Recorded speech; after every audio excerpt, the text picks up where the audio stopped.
శ్రీవేంకటేశాయ నమః. హరే రామ రామ రామ హరే హరే, హరే కృష్ణ కృష్ణ కృష్ణ హరే హరే, హరే రామ రామ రామ హరే హరే, హరే కృష్ణ కృష్ణ కృష్ణ హరే హరే, హరే రామ రామ రామ హరే హరే. శుక్లాంబరధరం విష్ణుం శశివర్ణం చతుర్భుజం ప్రసన్నవదనం ధ్యాయేత్ సర్వవిఘ్నోపశాంతయే.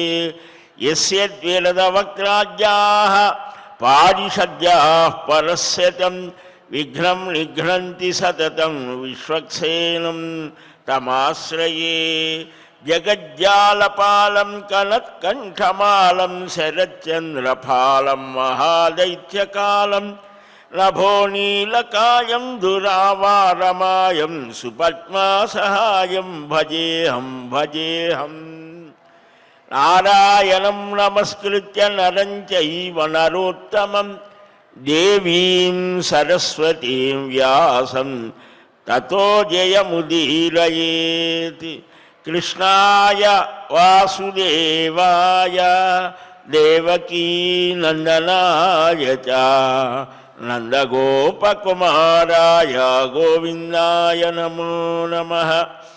శ్రీలక్ష్మీవల్లభారంభాం విఖనో మునిమధ్యమాం అస్మదాచార్యపర్యంతాం వందే గురుపరంపరాం. అస్మత్శ్రీ గురుచరణారవిందాభ్యాం నమః. పరమగురుభ్యో నమః. సర్వగురుభ్యో నమః. తత్రాపి భారతే ఖండే బ్రాహ్మణాదికులేషు చ మహాపుణ్యవశేనైవ జనిర్భవతి దుర్లభా. తదా రజోధికే నారీ భవేద్ రేతోధికే పుమాన్ మలకర్మాదిపాసేన కశ్చిదాత్మా నియంత్రితః.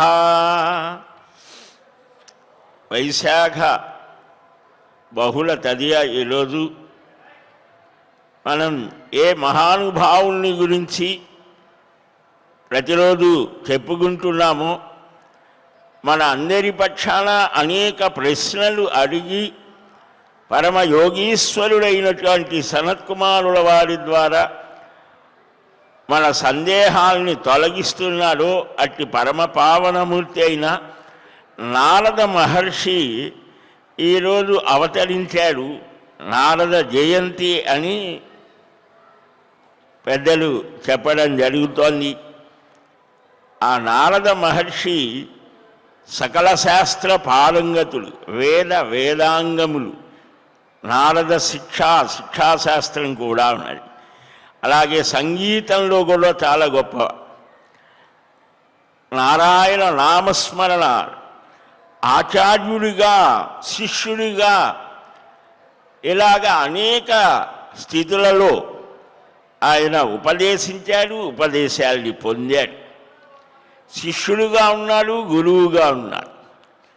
మనం గురువులుగా ఉండటానికే చూస్తాం. శిష్య లక్షణాలని మనం అంతటి వాళ్ళవా అనిపిస్తాం. ఒక గురువు గారి దగ్గరికి శిష్యుడు వచ్చాడట. అయ్యా, మీ దగ్గర మమ్మల్ని చేర్చుకోండి. శిష్యుడు, లేదు నాయన అన్నీ ఫుల్ అయిపోయాయి, కాదంటే గురువు గారిగా చేర్చుకోండి అన్నాడు. అంటే వారి గురువు గారికి ఏమిటి, శిష్యుడి ఇప్పుడు అందరూ గురువు ఎవడు గురువో ఎవడు బరువో తెలియని స్థితి. కాబట్టి గురువు అనేటువంటి దానికి, ఆచార్యుడు అనేదానికి ఒక సమున్నతమైన స్థానం ఉన్నది. దాన్ని మనమే కిందకి తగ్గిస్తాడు. గురువు అంటే ఒక మంచి మాట, జ్ఞానాన్ని బోధించేటువంటి వాడు, మంచి దీంట్లోనే వస్తాయి ఆ లక్షణాలు. ఆచార్య లక్షణాలు ఏమిటి, శిష్య లక్షణాలు ఏమిటి. మహానుభావుడు నిరంతరం సంచారం చేస్తూ నారాయణ కథామిమాం, ఆ నారాయణ నామం మహతి అని ఆయన ఆ వీణ ఎప్పుడు దానంతట అదే నారాయణ శబ్దాన్ని ఉచ్చరిస్తోంది, పలుకుతోంది, మీటన అవసరం లేదు. అలాగా మహతిని ధరించి నారాయణ స్మరణ చేస్తూ సమస్త లోకాలు సంచరిస్తారు. అక్కడ వాళ్ళ విషయాలు ఇక్కడ, ఇక్కడ వారి విషయాలు అక్కడ చెప్పి కలహం పెడతారు అని సినిమా వాళ్ళు పెట్టారు. కానీ ఆయన కేవలం కలహ భోజనుడు, దానికోసమే పుట్టినట్టు కాదది. ఆయన ఆ విషయాన్ని చెప్పడం వల్ల లోకానికి ఒక క్షేమం కలుగుతుంది, వాడిలో అహంకారం తొలగుతోంది, జ్ఞానం వికసిస్తోంది. మహాపురుషులను ఎప్పుడు కూడా నిందించకూడదు, అది మహాదోషం అని కూడా అన్నారు. సరే, మనకు త్యాగరాజస్వామి వారికి దర్శనమిచ్చాడు స్వప్నంలో, స్వరాన్నం అనే సంగీత శాస్త్రాన్ని కూడా ఇచ్చాడు అని 100 ఏళ్ల క్రితం సమాచారమే కదా. ఆయన దాని ఆధారంగానే 24,000 రామాయణ కీర్తనలు రాశాడు. మనకి వాళ్ళ 600 700 మన దౌర్భాగ్యం. మనకు మహానుభావులని అనుసరించి వారి చరిత్రల్ని, వారు చెప్పిన మాటల్ని కానీ పాటల్ని కానీ రికార్డు చేసే ఇది చాలా తక్కువ, లేదని కాదు. కానీ ఎందుకని, ఎవరికి వాడే మహాత్ములు కనుక మహానుభావులని అనుసరించేటువంటి వారు మహాత్ములు వారి జీవన శైలిని కూడా కొందరు రికార్డు చేశారు. అవి తర్వాతి తరాల వారికి స్ఫూర్తినిచ్చాయి. అలాగా త్యాగరాజస్వామి వారు ఇంకా అనేక మందికి ఆ యోగ్యత ఉంటే ఈనాడు కూడా దర్శనమిస్తాడు. అందుకనే ఆయన మీద కూడా అష్టోత్తర శతనామాలు కూడా వచ్చాయి వ్యాస మహర్షి. మనకు తెలంగాణ ప్రాంతంలో ఒక మహానుభావుడు 70-80 ఏళ్ల క్రితం భాగవతాన్ని ఒక గుహలో కూర్చొని ఏకాసనం మీద 108 సార్లు గోక్షీరం, ఆవు పాలు మాత్రమే త్రాగుతూ పారాయణ చేశారట. చేస్తే నారద మహర్షి దర్శనమిచ్చి, నాయన నువ్వు యోగ్యతని పొందావు, ఇక నీవు లోకంలో ధర్మ ప్రబోధం చెయ్యమని ఆజ్ఞ ఇచ్చాడని. అట్లా చాలా ఉన్నాయి మహానుభావుల యొక్క చరిత్రల్లో మనం చూస్తే. సరే, అట్టి నారద మహర్షి సనత్కుమారుల వారి దగ్గర అనేక విషయాల్ని అడగటం, ఆయన సమాధానం చెప్పడం, నారదీయ లేకపోతే నారద మహాపురాణాన్ని బృహన్నారదీయ మహాపురాణం అని కూడా దీనికి పేరు. సరే, దీనిలో మోక్ష ధర్మాలని, భగవంతుడి యొక్క దివ్యనామ స్వరూపాలని, ఆయన విష్ణు అనుగ్రహం కలగాలంటే ఏ మంత్రం, ఏ తంత్రం, ఏ ఆచరణ చేయాలి అనే దానికి నిన్న భాగవత తంత్రం అనేదాన్ని, ఈ సృష్టి ఎలాగ వస్తుంది, కర్మ శరీరం అనాది అని, అన్నిటికీ కూడా బీజప్రాయులు, కారణం, బీజం అంటే కారణం, అది నేనే అని అన్నాడు భగవంతుడే. గీతలో కూడా చెప్పాడు, అది అహమాదిర్హి భూతానాం, కాబట్టి అతడే విభుస్వరూపుడు అని ఆ బిందు భోగ మోక్షాలని ప్రసాదించే స్థితి, అవన్నీ కూడా నిన్న చెప్పుకున్నాం. అలాగనే ఈ మనస్సు ఎలాగ వస్తోంది, కాలతత్వం తన శక్తుల చేత మాయను క్షోభింపచేసి దానివల్ల ఈ కాలతత్వాన్ని సృజించారు. కాలాన్ని బట్టే మనం లెక్కిస్తాం కదా. అనుభవం కోసం కరణ కలేబరం అంటే కాళ్ళు చేతులు ఇవన్నీ కూడా సుఖమో దుఃఖమో లాభమో నష్టమో జయమో ఏదో ఒకటి అనుభవంలోకి వస్తుంది. కాబట్టి రాగము కూడా వస్తుంది, ద్వేషం. ఈ రాగద్వేషాల వల్లనే క్రియా ప్రవృత్తి కలుగుతుంది. ఇలాగా భోక్తృ భోగ ఉపపాదక రూపంగా చిత్తం, మనస్సు ఇచ్ఛారూపమైన సంకల్ప వ్యాపారము అంటే సంకల్పాన్ని చేసేది అని. ఈ బుద్ధి గుణం వల్ల మహత్తత్వం, సంరంభ వృత్తి కలిగిన అహంకారం, ఈ అహంకారం రాజసం, తామసం, తైజసం, తేజస్ సంబంధం. ఆ తేజస్సు నుంచే మనసుతో పాటు జ్ఞానేంద్రియాలు అని, పంచ తన్మాత్రలు అని, ఇలాగ వీటి యొక్క అంతఃకరణ చతుష్టయం, అలాగ వీటి ద్వారా ఈ ప్రత్యక్ష శ్రోత్ర జిహ్వాఘ్రాణం కర్మేంద్రియాలు, జ్ఞానేంద్రియాలు, వీటి నుంచి శబ్దగుణకమైనటువంటి ఆకాశం, రూపం, రసం, గంధం, వీటన్నిటిలో ఒక్కొక్క దాంట్లో మరొకటి ఉంటుంది. ఇలాగ స్థావర జంగమాత్మకమైన ప్రపంచమంతా కూడా పంచభూతాత్మకమే అని నిన్న మనం ఆ విషయాల్ని తెలుపుకున్నాం. ఈ పంచమహాభూతాలు శరీరంలో ఏ రూపంలో ఉంటాయి? మనం శరీరాన్ని పాంచభౌతికం అని అంటాం కదా. ఈ పాంచభౌతికం అనేటువంటిది ఎలాగా? ఈ శరీరంలో ఏ ఉన్నాయి? మనం డాక్టర్ కోర్సు చదవకపోయినా డాక్టర్ ఆ వైద్య విధానానికి సంబంధించినటువంటి అనాటమీ అనేది అంటారు కదా, అవన్నీ కూడా ఇక్కడ కూడా చెప్తున్నాడు. అస్థి, మాంస, కేశ, త్వక్, నఖ, దంతములు, పృథ్వీ రూపములు, భూ సంబంధమైనవి అని. ఈ మూత్రము, రక్తము, కఫము, స్వేదము, శుక్రం, వీటిల్లో జలం ఉంటుంది, నీటి యొక్క మరొక రూపమే. హృదయంలో, పంక్తిలో, నేత్రంలో, పిత్తంలో, పైత్యం అంటాం కదా, తేజోధర్మం. కాబట్టి అగ్ని ఉంటుంది. అంటే నీరు, నిప్పు, గాలి, ఆకాశం మన శరీరంలో ఏ స్థాయిలో పంచీకృతం అని కూడా చెప్పడం జరుగుతుంది. ఈ ప్రాణాది వృత్తి భేదం చేత వాయువు ఉంటుంది. అంటే ఏంటి? ప్రాణ, అపాన, వ్యాన, ఉదాన సమానములు, ఉదానములు.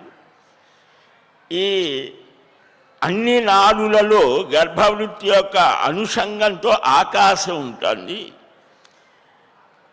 ఇది ఇలాగ భోగభేదాన్ని అనుసరించి ఇవన్నీ కూడా ఈ తత్వాలు ప్రతి జీవునిలో నిహితంగా ఉంటాయి, దేహంలో ఉంటాయి. ఇదే మాయేయం అనే పాశం. నిన్న చెప్పుకున్న మాయేయము, ఇవన్నీ కూడా మాలిన్యంతో కూడినటువంటిది, అదే కర్తృత్వాన్ని కలిగిస్తోంది అని.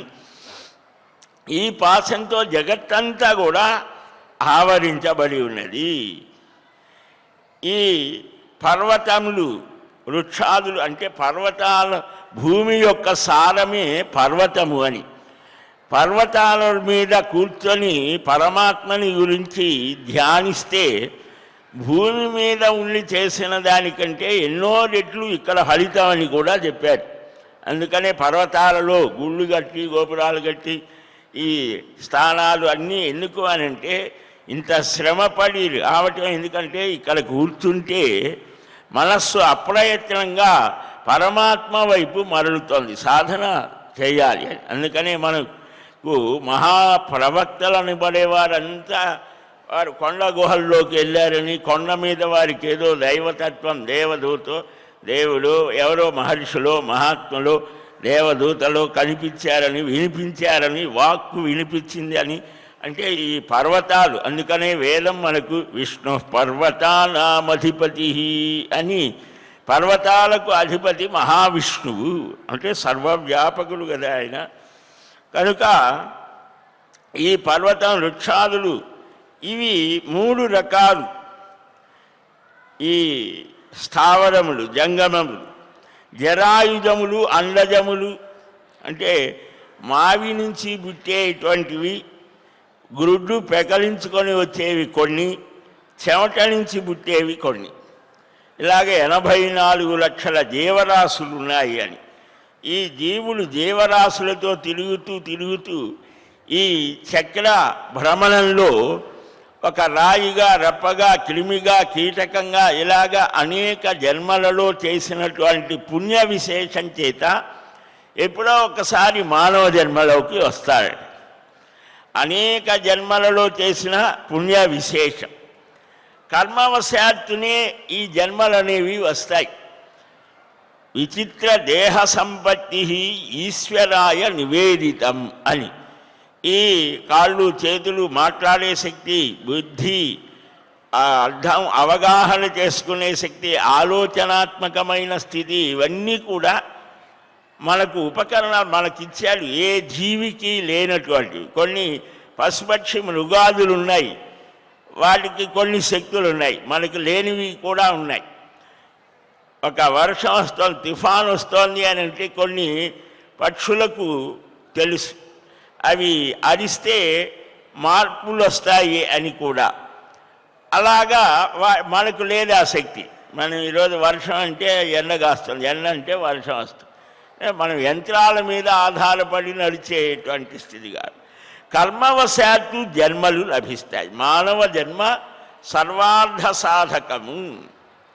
దానిలో కూడా ఈ భారతదేశంలో పుట్టడం, వేదాధ్యయనం చేసే స్థితి, వేద ధర్మాల్ని అవగాహన చేసుకునేటువంటి స్థితి కలగడం ఎంతో దుర్లభం అన్నారు.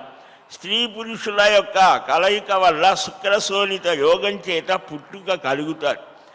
ఒకే బిందువు ద్వయాత్మకంగా గర్భంలో ప్రవేశిస్తుంది. రజస్సు అధికంగా అయితే స్త్రీగా, రేతస్సు అధికంగా అయితే పురుషులుగా, మలకర్మాది పాశం చేత నియంత్రితులైన ఈ జీవాత్మ కళాతత్వం చేత కూడి జీవభావాన్ని పొందుతుంది. అంటే జీవ ప్రకాశని, ఇది నేను అనుభవిస్తున్నాను, నేను తింటున్నాను, ఇలాగ ఎవడైతే నేను అని అనుకుంటున్నాడో వాడు జీవుడు అని. ఇలాగా ఈ తల్లి గర్భంలో చాలా విశేషం ఏమిటంటే అన్నం మన శరీరాన్ని పోషిస్తోంది. అమ్మ అన్నాన్ని తాను తిని ఆ లోపల ఉన్న మనల్ని కూడా రక్షిస్తోంది. అమ్మ తినే ఆహారం వల్లనే మనం 6-7 మాసాలు తల్లి గర్భంలో చక్కగా ఉంటాం. కాబట్టి అన్నపానాదుల చేత పోషించబడుతూ పక్ష మాసాది కాలం గడిచిన తర్వాత మావి చేత కప్పబడి దుఃఖాదుల చేత పీడించబడి గర్భంలో ఉండి ఆ పూర్వజన్మలో చేసినటువంటి శుభాశుభ కర్మల్ని స్మరిస్తూ, అయ్యో గర్భ నరకం అన్నారు. దాన్ని గర్భోపనిషత్తు అని ఉన్నది మనకు 1180 ఉపనిషత్తులు. దానిలో 108 ప్రధానం అన్నారు. వాటిల్లో వస్తోంది, అన్ని పురాణాల్లో వేదంలో కూడా ఉన్నది. జన్మ యొక్క మానవ జన్మ యొక్క స్థితి. ఆ తల్లి కడుపులో ఉండి బాధపడతాయట. ఆ తల్లి తినేటువంటి ఆహారం చేత ఉప్పు, పులుపు, కారం ఇలాంటి పదార్థాలు తిని అది వాడికి పడక చెప్పలేడు. లోపల క్రిమి కీటకాలు కుడుతూ ఉంటాయి, మాలిన్యంలో ఉంటాం. మాటి మాటికి బాధించబడుతూ తల్లిని పీడిస్తూ తాను కూడా పీడిస్తూ లోపల ఉండగానే మనం కాలితో తంటే అమ్మ ఆనందిస్తుంది. బయటకు వచ్చిన తర్వాత తన్నినా కూడా ఆమె ఆనందిస్తుంది. కానీ చాలా విచిత్రం ఏంటంటే ఆ బిడ్డ తన కోసం తల్లి ఎంత శ్రమ పడేది వాడు తెలుసుకోలేడు. బయటకు వచ్చిన తర్వాత కూడా తెలుసుకోలేడు. తల క్రిందులుగా బయటపడతాడు. బయటపడిన తర్వాత క్షణకాలం చేష్టారహితుడైపోతాడు. వాడికి ఏమీ కదలిక ఉండదు. అందుకనే వాళ్ళు నీళ్లు చల్లుతారు, అటు ఇటు తిప్పుతారు, గిచ్చుతారు. వాడు ఏడిస్తే మనం నవ్వుతాం. కనుక అక్కడి నుంచి వాడు మళ్ళా మనల్ని ఏడిపిస్తారు.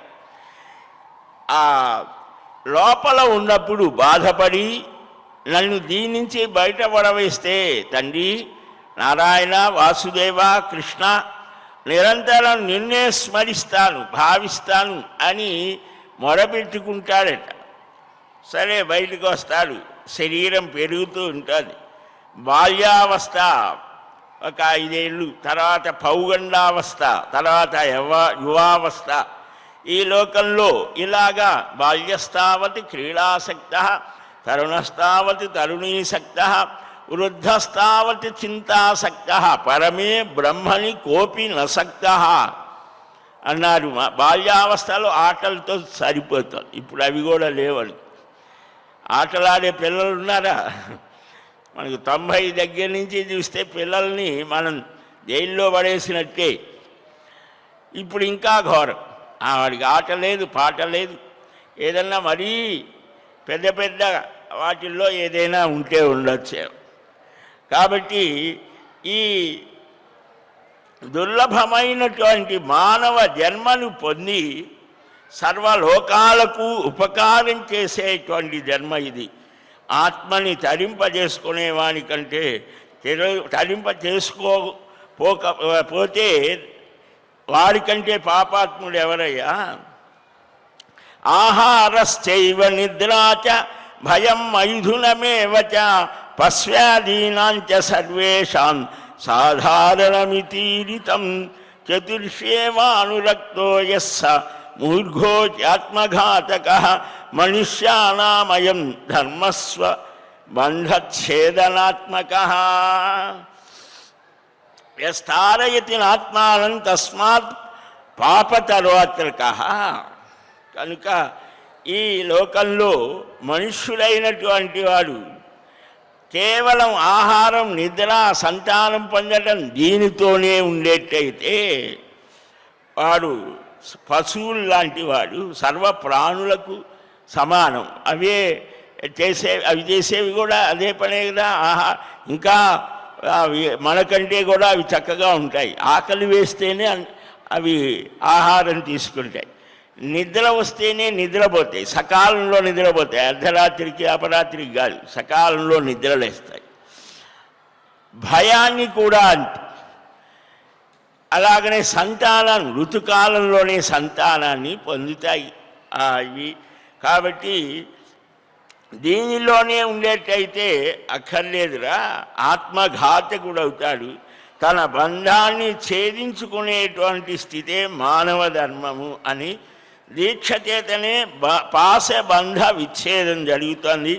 దానికి మంత్రదీక్ష స్వీకరించాలి అని ఇలాగా వారి వారి ఆశ్రమ ఆచారాలను మనస్సులో కూడా అతిక్రమించకూడదని, నిత్య నైమిత్తికమైన కర్మాచరణ చేయాలి అని ఇలాగ శిష్యులు గురుభక్తి కలిగి తన సర్వస్వాన్ని సమర్పించేవాడికి గురువు వాడికి యోగ్యమైనది కాకుండా ఉండేటువంటిది ఇస్తే వాడు కూడా హీనమైన వాడు అవుతాడు. గురు శిష్య సంబంధం చాలా విశేషమైనటువంటిది అని ఇక్కడ చెప్పడం జరిగింది. ఏమడిగాడు ఆయన? ఈ మహావిష్ణువు అనుగ్రహం పొందాలంటే కైర్మంత్రై, ఏ మంత్రం చేత, ఏ సాధన చేత, ఏ విశేషం చేత అని అంటే అసలు నువ్వు ఎలాగా వచ్చావు అనేటువంటి దానికి చాలా సంక్షేపంగా చాలా విశేషాలతో ఆ మంత్రశాస్త్రం ఇవన్నీ దానికోసమే వచ్చాయి. మనుష్యులు అతి సులభంగా ఎప్పుడు కూడా కష్టం ఎక్కువ లేకుండా చాలా సులభంగా గొప్ప ఫలాలను పొందాలి అనే ఉంటుంది ప్రతివానికి. దానికి వేద విహిత మార్గంలో ఆలస్యం అవుతోంది అని తంత్రోక్త మార్గంలో ఇంకా ఇతరమైన మార్గాలు కూడా మహర్షులే చెప్పారు. అథ జీవస్య పాశ ఉఘచ్ఛేదన అజేష్ట సిద్ధిదం దీక్షా విధిం ప్రవక్ష్యామి మంత్ర సామర్థ్యదాయకం. సనత్ కుమారుడు వారు చెప్తున్నారు. ఇప్పుడు జీవుని యొక్క పాశం దాకా నిన్న చెప్పుకున్నాం కదా, పశువు, పాశము, పతి అనేటువంటి, అంటే పశువు అంటే జీవులు అని అనుభవిస్తారు కదా. పశువు అని అంటే ఏదో గడ్డి తినే కసరు తినేదని కాదు. అదే అయినా సరే మనం కూడా ఏవో భోగానుభవమే, కాకపోతే అవి గడ్డి తింటాయి, మనం ఆహారం తింటాం, ధాన్యాది. అలాగా అంటే జీవ అనుభవించాలి అనేటువంటి స్థితికి పశుత్వం అని పేరు. దాన్ని బంధించేటువంటిది. మనం పశువుల కంటే కొంచెం తెలివైన వారం కాబట్టి దానికి ముక్కు తాడు వేసి దాన్ని మన కంట్రోల్లో పెట్టుకొని నడుపుతాం. అట్లాగనే దేవతల దృష్టిలో మనం కూడా అంతే. మనకు కూడా ఏవో ఒకటి చూపించి వాళ్ళు లాగి వాళ్ళ కంట్రోల్లో పెట్టుకుంటారు. ఆ స్థితిని దాటిపోవటానికి దీని నుంచి బయటపడటానికి కొన్ని నియమాలు చెప్పి ఇది మానవ జన్మ యొక్క స్థితి అని చెప్పారు. ఈ పాశఛేదనం చేసి ఇష్టసిద్ధిని కలిగించేటువంటిది మంత్రశక్తి. మననాత్ త్రాయతే ఇది మంత్ర. త్రాణం అంటే రక్షణ అని. నిరంతరం మననం చేయడం చేత మనల్ని రక్షించేది మంత్రము అని అంటే అది అర్థం. ఇంకొక లక్షణం ఏమిటి? మంత్రం అంటే ఆలోచన అని కూడా. మనకు మంత్రులు అని ఉంటారు కదా, ప్రధానమంత్రి, ముఖ్యమంత్రి, ఈ మంత్రి మండలి అని. ఏమిటి? ప్రజలకు క్షేమాన్ని కలిగించేటువంటి ఆలోచనలు చెప్పేవాడు మంత్రి అంటే అది. కాబట్టి ఇక్కడ వేరు, ఇక్కడ మంత్రము, మంత్రాంగం వేరు, మంత్రము వేరు. కాబట్టి ఈ మంత్రం అనేటువంటిది దానికి ఒక దీక్ష, గురువు, ఉపదేశము, ఈ లక్షణాలన్నీ కూడా మంత్ర మహోదధి. అనేక శాస్త్ర గ్రంథాలు మనకు మన దేశంలో విస్తృతంగా ఈ మంత్రశాస్త్రం అనేది మనుష్యులని మామూలు స్థితి నుంచి ఒక ఉన్నత స్థితికి తీసుకొని వెళ్తుంది. మహాత్ములంతా కూడా ఇలాగా మంత్ర జపాదుల చేత ఉత్తమ స్థితిని పొందారు. కనుక యోగినామపి సర్వేషాం మద్గతేన అంతరాత్మనా, గీతలో చెప్తాడు. తపస్విభ్య, తపస్సు చేసేవారికి అంటే శారీరకంగా మానసికంగా అన్ని రకాలుగా తప్పిస్తారు. పంచాగ్ని మధ్యంలో ఉండి ప్రాణాయామం చేత చాలా కష్టాలు పడతారు. ఆ కష్టాన్ని ఇష్టంగా స్వీకరించి చేస్తారు. తపస్సు అనేటువంటిది భగవద్గీతలో వస్తుంది. ఏది శారీరక తపస్సు, ఏది మానసిక తపస్సు, ఏది ఇలాగే ఏ సాత్వికమైనది, రాజసికమైనది, తామసికమైనది, వీటిల్లో ఈ తపస్సు కంటే నా మీదనే మనస్సు నిలిపి నన్నే స్మరించేవాడు ఉత్తముడు అని కూడా మనకు భగవద్గీతలో స్వామి చెప్తాడు. కాబట్టి ఇక్కడ ఈయన అడిగాడు కాబట్టి మననం చేయడం, రక్షాధర్మం కలిగి ఉండటం వల్ల దానిని మంత్రము అని అన్నారయ్యా. సర్వే మంత్రాః ప్రబుధ్యంతే వాయౌ నాడిద్వయాశ్రితే స్వాపకాలే తు మంత్రస్య జపానర్థ ఫలప్రదః. వీటిల్లో కూడా స్త్రీ మంత్రాలని, పురుష మంత్రాలని, నపుంసక మంత్రాలు ఇలాగ ఉంటాయి. ఈ మంత్రాలు, స్త్రీ మంత్రాలలో అకారం చివరిలో ఉంటుంది. హుం ఫట్ అనేవి చివరిలో ఉంటే అది పుం మంత్రాలు. నమః అనే పదం ఉంటే క్లేబ మంత్రాలు. ఇలాగ షట్కర్మలు 6 రకాలైనటువంటి పనులు చేయవచ్చు. వీటి చేత లోకానికి ఉపకారం కూడా చేయవచ్చు. మనకు ఒక 100 ఏళ్ల క్రితం లెడ్ బీటర్ అనేటువంటి వాడు, దివ్యజ్ఞాన సమాజం, ఇలా వీరు అనివిసెంటు, వీరంతా కూడా ఎన్నో పరిశోధనలు చేసి ఒక గాయత్రి మంత్ర జపం చేత వారు ఫోటో తీసి కొన్ని ప్రయోగాలు చేసి తీస్తే ఆ జపం చేసేటువంటి వాడి నుంచి 7 రకాల వర్ణములు, రంగులు సూర్యమండలానికి పోతూ ఉన్నాయి.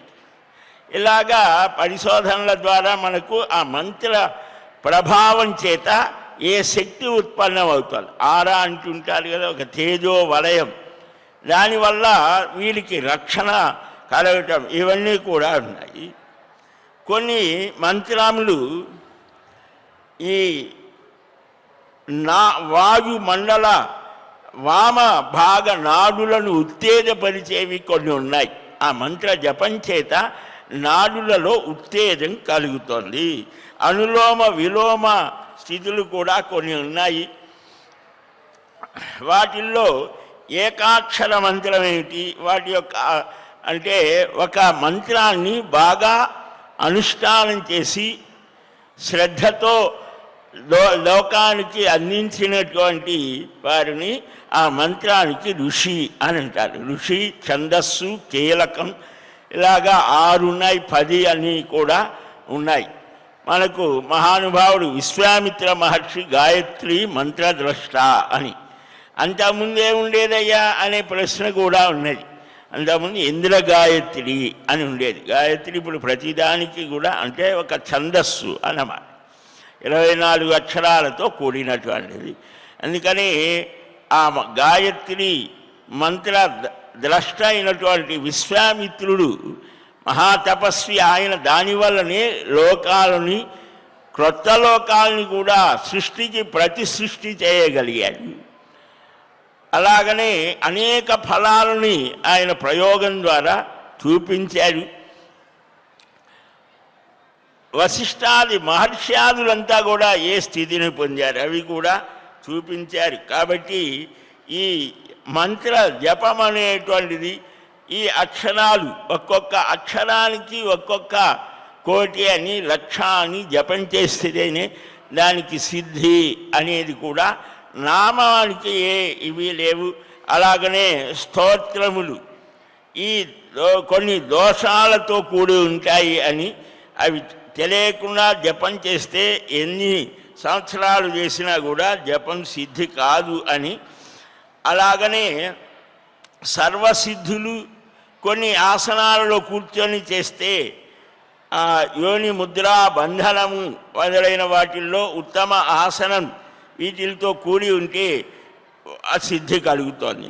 ఎవరు గురువుగా ఉండేటువంటి వాడు పారంపర్య క్రమప్రాప్తో నిత్యానుష్ఠాన తత్పర గుర్వనుజ్ఞాన రతశ్రీమాన్ అభిషేక సమన్విత సుందర సుముఖ శాంత కులీన సులభో వసి మంత్రతత్వార్థతత్వజ్ఞో నిగ్రహానుగ్రహ క్షమ నిరపేక్షో మునిర్దాంతో హితవాదీ విచక్షణ తత్వనిష్కాసనే దక్షో వినయే చ సువేషవాన్. గురువుగారి లక్షణాలేమిటి, ఎలాంటి వాడు గురువు అనంటే పారంపర్యంగా ఒక గురు పరంపర ఉండాలి. ఎవరు పడితే వారు కాదు, ఆ పరంపర ఋషి సంబంధమై ఉండాలి. నిత్యానుష్ఠాన తత్పరుడై వాడు ప్రతిరోజు ఏదో ఉపదేశాలు చేయటమే వృత్తిగా ఉండకూడదు. నిత్యానుష్ఠానం కలిగిన వాడై ఉండాలి. జ్ఞానము అనుష్ఠానము ఉండాలి.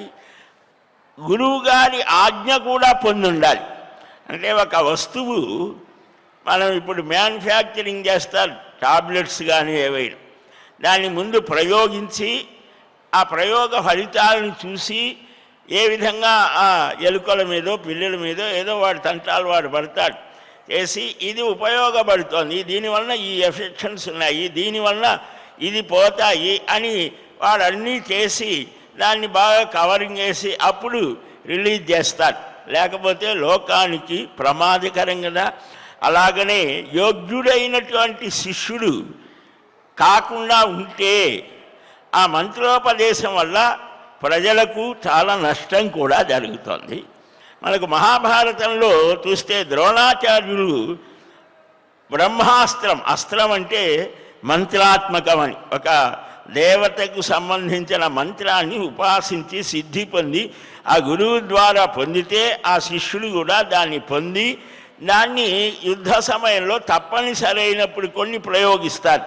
అలాగ ప్రయోగించినప్పుడు లోకానికి మేలు కలుగుతుందా ఏం కలుగుతోంది అని ఆలోచించి ప్రయోగించాలని గురువుగారు చెప్తారు. లేకపోతే వీడు చాలా ప్రమాదకరం. బ్రహ్మాస్త్రాన్ని తన శిష్యుడు అర్జునుడికి చెప్పాడు, ప్రయోగం ఉపసంహారం కూడా. కానీ కుమారుడైన అశ్వత్థామ అంటే చాలా ఇష్టం ద్రోణాచార్యుడికి, చెప్పలేదు. వెంటబడి వేధిస్తే ప్రయోగం చెప్పాడు, ఉపసంహారం చెప్పలేదు. ఎందుకని ఆ యోగ్యత ఇంకా ఆ పరిపక్వ స్థితి రాలేదు.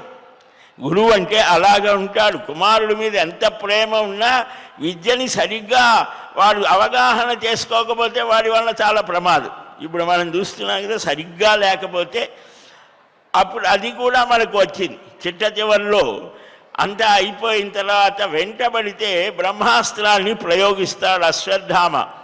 ప్రయోగిస్తే ఇదేమిట్రా ఇదని చెప్పి కృష్ణుడు చెప్తాడు, నువ్వు కూడా ప్రయోగించంటే అర్జునుడు అంటాడు, కృష్ణ ఇది ప్రయోగిస్తే లోకానికి అల్లకల్లోలం అయిపోతుంది, చాలా ప్రమాదం కలుగుతోంది అని అంటే నువ్వు కూడా ప్రయోగించి అశ్వత్థామకు ఉపసంహారం తెలియదు, రెండింటినీ నీవే ఉపసంహరించు అని చెప్పాడు.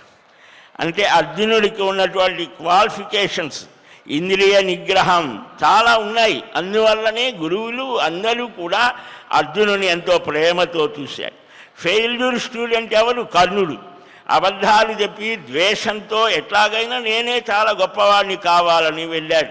పరశురాముడి దగ్గరికి వెళ్ళాడు. ఇంకా ఏవేవో జరిగాయి. అంటే లోకంలో చాలా కొన్ని అక్కర్లేనివి చాలా గొప్పగా ప్రచారం అవుతాయి, అసలైనవి అందుకో.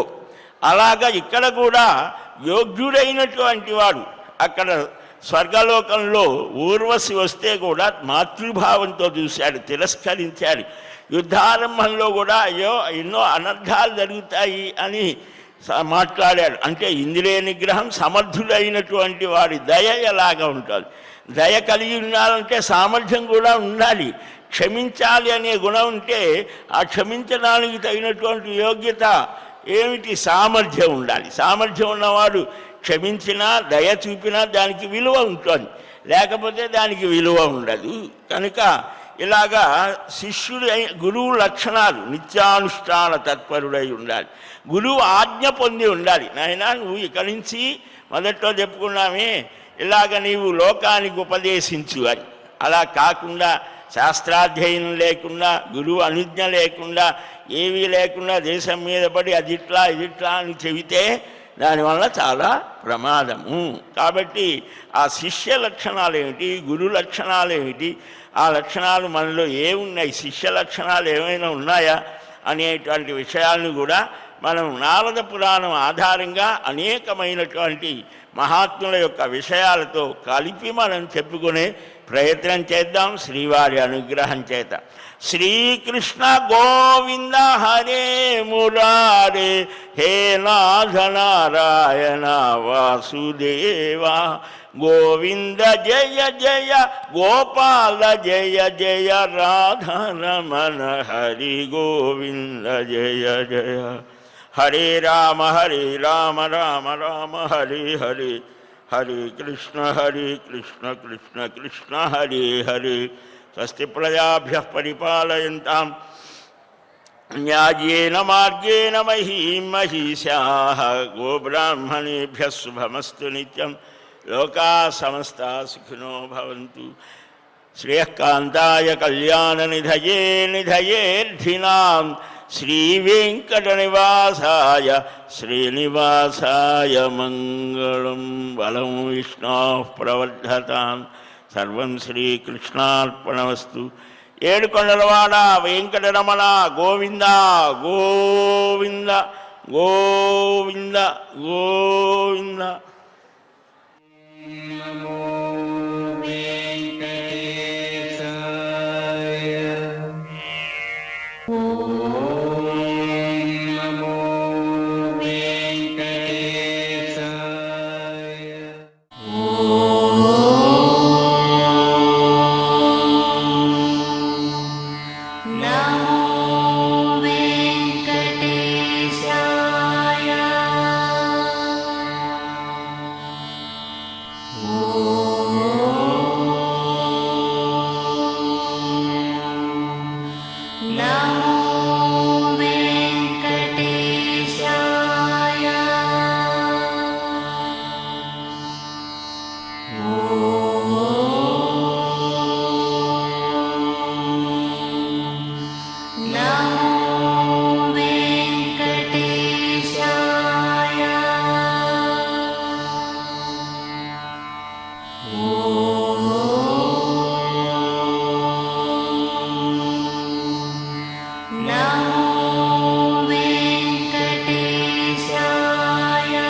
Oh